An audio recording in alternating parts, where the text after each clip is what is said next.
السلام عليكم ورحمة الله وبركاته. أحبابي وأصحابي في كل مكان، معكم أحمد الشاذلي من قناة المداح. النهاردة هنتكلم عن مسلسل المداح والأسرار والرسائل اللي بيحتويها المسلسل وبيحاول يوصلها للناس. ويلا بينا نبتدي قصتنا النهاردة وحكايتنا عن مسلسل المداح ومنطولش عليكم.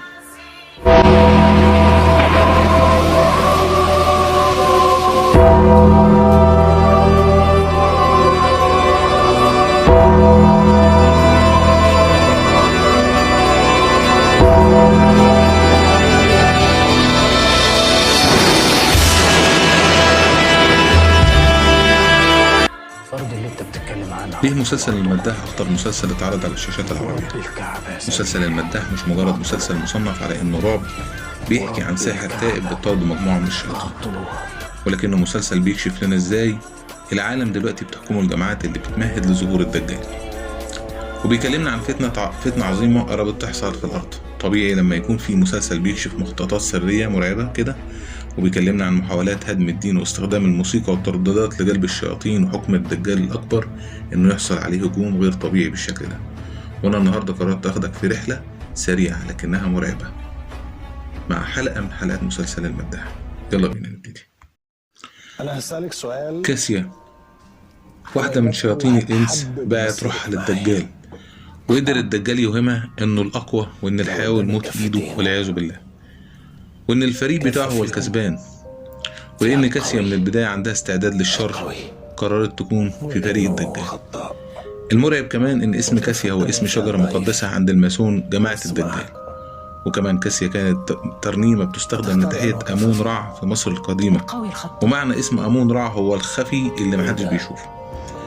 وفي ناس استدلوا من خلال معنى اسم أمون رع إنه الشيطان، وهو نفسه صاحب المعبد اللي خرجت منه الشيطانة ملكة.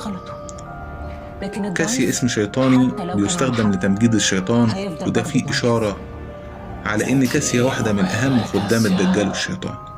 ده غير إن الماسون مصدقين إن هيكل سليمان المزعوم بتاعهم مبني من خشب الشجرة دي. والمرعب إن اللي كاتب المسلسل حاطط رموز خفية مرعبة خلال حلقات المسلسل بتحذرنا من رموز ومخططات الماسون وولاد العم. الأطفال الزهرية عز وعلي للأسف نسل الشيخ سلام بيحمل الهبة واللعنة اللي بتطارد الناس الزهرية اللي بيكونوا دمهم مميز وبيتم استخدامهم لفتح البوابات الشيطانية. وعز وعلي أحفاد سلام الاتنين من الأطفال الزهريين، والنوع ده من الأطفال بتحبوا الجماعات الماسونية وبيستخدموهم في طقوسهم.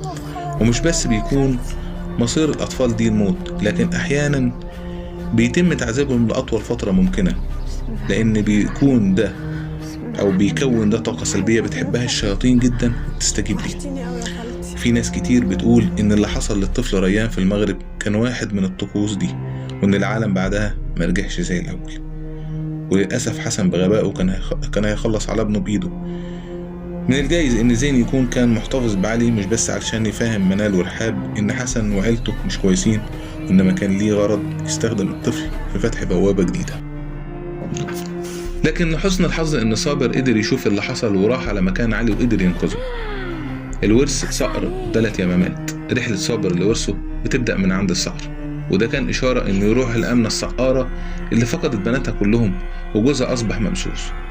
ولما بيحاول صابر إنه يعالج جوزها بيتفاجئ إنه ممسوس من مليكة نفسها، وإنها بتحاول تخلي جوزها يقتل نفسه علشان صابر يفضل قدام الكل شخص بتاع شر وأعمال.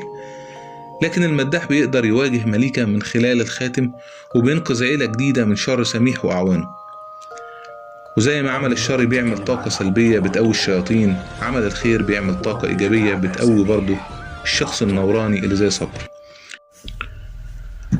ومن خلال الحلقة بتظهر لقطة مرعبة جدا لما مساعد سميح قال له الفلاحين بعد ما انت باركت أرضهم الخير بتاعهم زاد، وده لأن الدجال هيكون معاه قدرات كتيرة جدا تخليه يزود الكنوز والزرع والخير علشان يقدر يفتن أكبر عدد من الناس والكل يصدقه.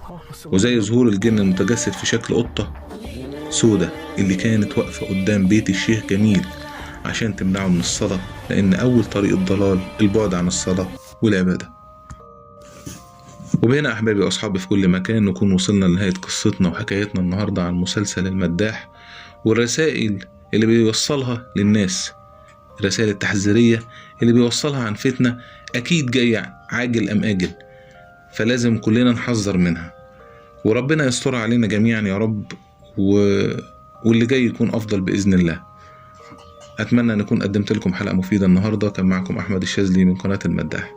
ما تنسوش الدعم والاشتراك في القناة، وريت تفعلوا زر الجرس زي ما قلت لكم كل مرة، والاشتراك واللايك عشان أقدر أستفيد بأكبر عدد منكم كبير، عشان تقدروا تساعدوني في أن أرفع من شأن القناة وتبقى قناة كويسة إن شاء الله، وأقدر أقدم من خلالها حاجات مفيدة وحاجات ترضوا عنها. أشوفكم على ألف خير في حلقة جديدة أو قصة جديدة من قناة المداح. كان معكم أحمد الشاذلي. السلام عليكم.